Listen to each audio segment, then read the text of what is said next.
não parar, não precipitar e não retroceder. Então dizer para esse cara, sabe quando nós vamos parar? Nunca. Nunca na sua porca vida. Né?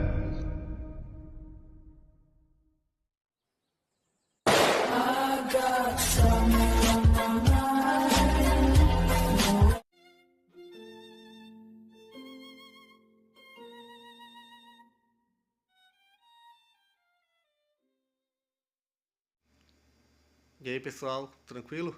Então vem aqui antes do vídeo começar, pedir para vocês se inscreverem, quem não for inscrito, compartilhar, curtir, comentar. Quem puder seja membro do canal, que isso ajuda bastante. Tem também o link do Apoia-se. Quem puder ajudar nosso canal e apoiar financeiramente vai ser muito bem-vindo. Mas o mais importante é transmitir o conteúdo e os conhecimentos do professor Olavo de Carvalho para mais e mais brasileiros. Então compartilhe e ajude aí nossa causa. Muito obrigado a todos os membros, apoiadores do canal. Fico muito feliz. Tenho certeza que a gente está no caminho certo. Então fiquem com o vídeo e até mais. Valeu! Então estas passagens, elas marcam a vida de qualquer pessoa. Não tem uma cronologia exata. Isso pode acontecer, em princípio, a qualquer instante. Tem umas crianças que passam de uma fase para outra mais rápido, outras menos rápido. Mas um dia vai ter que passar. E a mudança de comportamento é notável, tá certo? Então, agora mesmo a gente está vendo o Jack aprendendo a engatinhar, tá certo? Então você vê que o mundo físico adquiriu para ele uma importância muito maior do que tinha antes. Quer dizer, antes era apenas, por assim dizer, uma tela nublada que tinha no fundo. Agora não, agora é o cenário da sua vida, tá certo?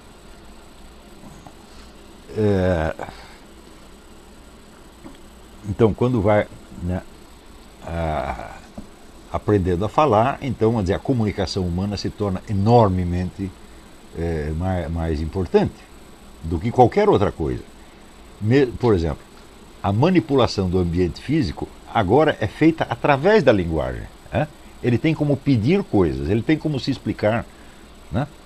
Então, quer dizer, a comunicação verbal, ela abrange, encobre e contém as duas fases anteriores. Né? Então, o desenvolvimento podia ser descrito de uma forma esquemática que correspondia aos famosos 84 anos, sem precisar durar 84 anos. Né? Tem pessoas que podiam percorrer aquilo muito mais rapidamente. Mas nenhuma dava saltos. Isto é importante, porque a atividade de uma das fases requeria, por assim dizer, o domínio da fase anterior. Então, por exemplo, um garoto que seja um bebê que ainda seja incapaz de manipular o seu ambiente físico, ele não aprenderá a falar. Né? Mesmo que ele não possa, vamos dizer, suponha o caso de uma criança paralítica, por exemplo. Né? Ainda assim, ela terá pelo menos o domínio ideal deste ambiente físico. Ela é capaz de se orientar no ambiente físico, coisa que ao nascer ela não era de maneira alguma.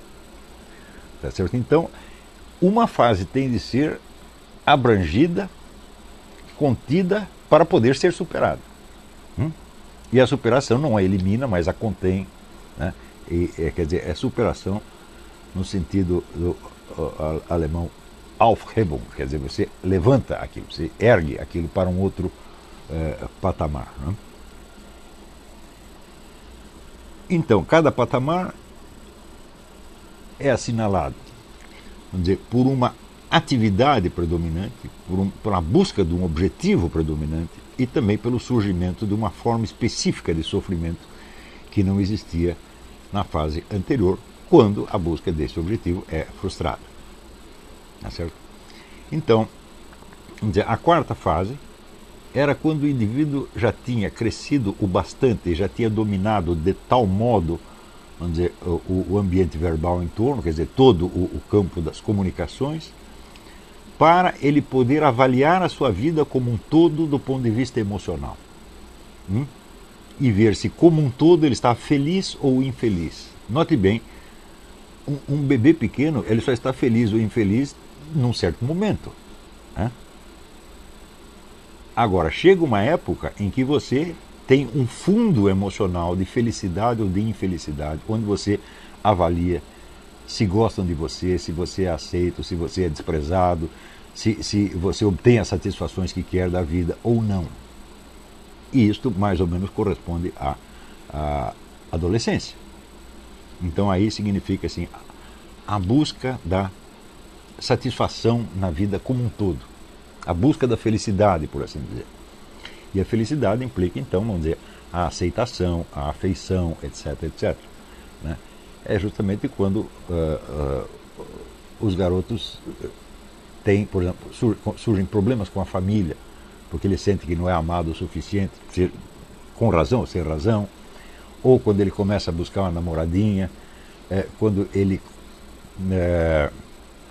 vamos dizer, começa a ter uma relação mais afetiva com o seu círculo de amigos, tá certo?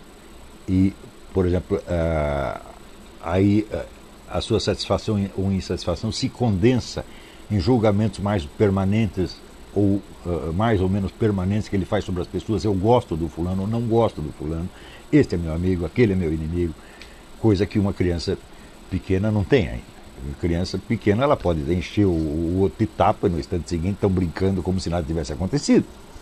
Mas chega um dia que a coisa vai se condensando numa espécie de mundo emocional pessoal, numa espécie de autobiografia emocional e num julgamento sobre o seu quociente de felicidade ou infelicidade e das razões pelas quais você está feliz ou infeliz, né? Então esta fase é marcada evidentemente pela busca da aprovação, pela busca da afeição e pela escolha das afeições ou repulsas, né?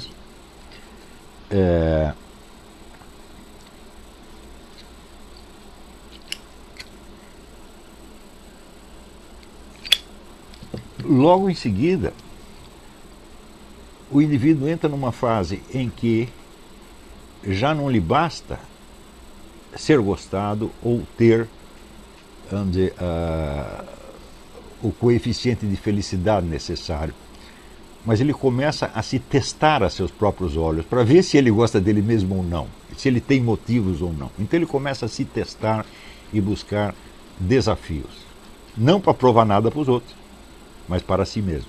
Provar para os outros é importante na quarta fase. Quer dizer, o sujeito fazer coisas que lhe trarão o aplauso, a afeição, etc, etc. Mas chega uma hora que o indivíduo quer provar as suas próprias forças, ele quer saber até onde ele é capaz de ir. Tá certo? Então, aí começa a buscar desafios. Tá certo? Não de olho na plateia, mas de olho na sua própria segurança interior. Quer dizer, a conquista de uma confiança, de uma segurança interior que não dependa do julgamento alheio. Depende apenas dele saber quem ele é e do que ele é capaz. Não é isso? Então, por exemplo, se os garotos entram numa briga, tá certo? Importa a cada um deles vencer a briga, mesmo que não haja plateia alguma. Não é isso? Ao fazer, por exemplo, um exercício, o indivíduo tem que se superar de alguma maneira. Quer dizer, a busca da autossuperação é a constante. Isso aí. É claro que a necessidade do aplauso, da aprovação ainda existe, mas ela já não é o foco principal. Por exemplo, se o indivíduo ele fracassa, mas é aplaudido por afeição, por paternalismo, ele se sente profundamente humilhado. Isso não o satisfaz mais, né? Quer dizer, é o garoto que apanhou na rua e é consolado pela mãe.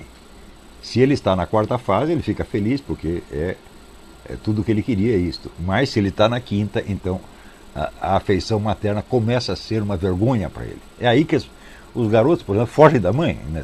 A rejeição da mãe é característica nessa época. Quer dizer, eu não quero ser carregado no colo. Eu quero, né, ser como o Alberto Roberto, eu se fiz por si mesmo. Tá certo? Então, esta é uma fase em que o indivíduo se impõe desafios. Todo mundo absolutamente passa por tudo isso. Tá certo? Só que tem alguns casos que o sujeito para. Quando ele já tem aquele mínimo de confiança em si mesmo que lhe permite atuar na sociedade, ele tem de passar para uma outra fase, onde colocar-se em teste já não é o suficiente, mas é preciso ter uma eficiência real, como por exemplo quando ele arruma um emprego. Quer dizer, o meu patrão não quer saber se eu tenho autoconfiança ou não tenho autoconfiança, ele quer que eu faça o serviço direitinho. Então aí o desafio deixa de ser um meio de autoavaliação e passa a ser um meio de ação efetiva na sociedade, onde o que interessa não é mais a busca da segurança, mas a busca da eficiência. Veja que é impossível você passar para esta se você não passou pela anterior. Se você não tem aquele mínimo de autoconfiança necessário para você saber quem você é, o que você pode, como é que você vai avaliar se você está sendo eficiente ou não? Isso é impossível. Não? Muito bem. Se passou por esta fase, então você chega a uma coisa que é a maturidade. A maturidade significa que o indivíduo ele sabe quem ele sabe se ele está feliz ou infeliz, ele sabe, conhece mais ou menos o seu círculo de capacidades, ele sabe quais são os seus direitos e deveres na sociedade. E ele sabe que deve julgar os outros, mais ou menos, pelos mesmos critérios. Então, aí adquire um senso de justiça, de, por exemplo, o que nós diríamos cidadania. Quer dizer, essa camada 7, então, é a camada do homem normal de toda a sociedade. Quer dizer, você tem que saber quem você é, onde você está, quais são os seus direitos, quais são os seus deveres e como julgar o próximo, de acordo mais ou menos com a mesma tabela de direitos e deveres. Tá certo? O que lhe permite, então, uma convivência objetiva, normal e saudável com outras pessoas. O desenvolvimento humano, evidentemente, não para aí. Pode haver uma oitava camada em que o indivíduo que é adulto, ele coloca toda a sua vida em questão. Diz, bom, eu já obtive o que eu queria, eu estou aqui casado, sou um pai de família, sou capaz, etc, etc, etc, tenho lá meu dinheiro, tenho meu emprego, está tudo certinho, mas para que serve tudo isso? O que eu estou fazendo aqui? Quem sou eu em última instância?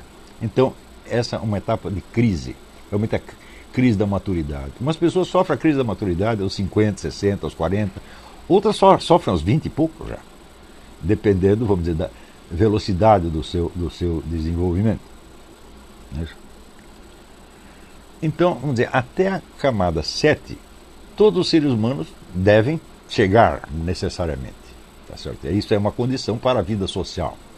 Se as pessoas estacionam nas camadas anteriores, a sociedade simplesmente não funciona.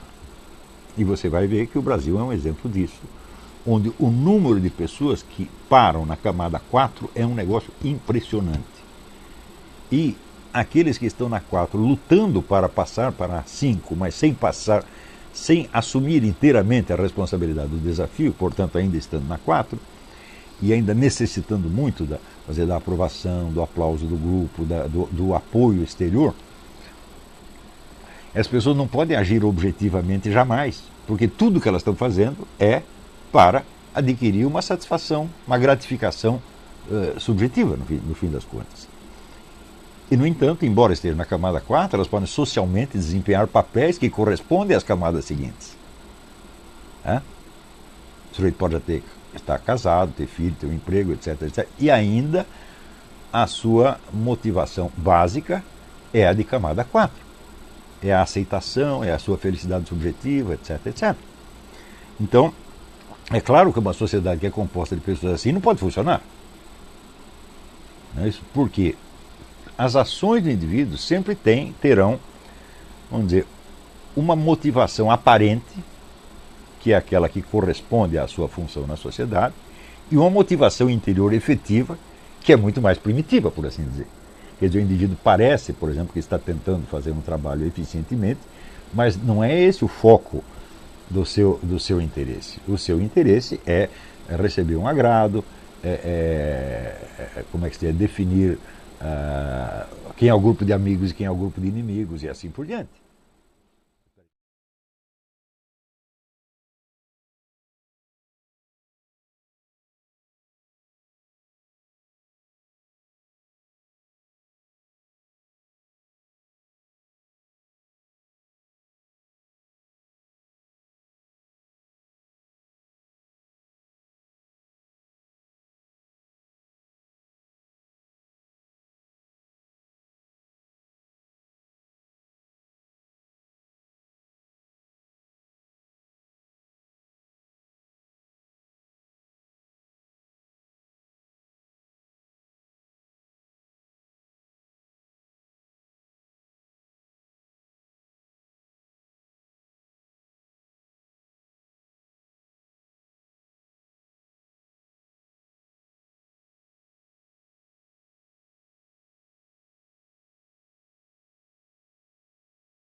Chegamos a mais um final de uma aula, de um vídeo. Espero que tenham gostado.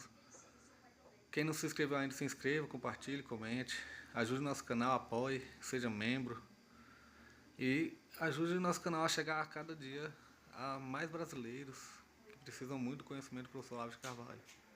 Então é isso aí, fique com Deus, até o próximo. Valeu! Então é isso aí, pessoal. Aqui é o nosso canal, que são alguns livros que eu já li. A maioria foi doação, mas alguns eu adquiri, professor Olavo de Carvalho. Alguns livros se perderam aí que eu emprestei, professor Alexandre Costa, a Bíblia Sagrada. 10 lições sobre Karl Marx. Indico a não ler esse livro, que é muito ruim mesmo. Alguns pensadores aqui que realmente, como o professor Olavo de Carvalho disse, não são pensadores. Valeu, tamo junto aí. Apoie nosso canal, seja membro.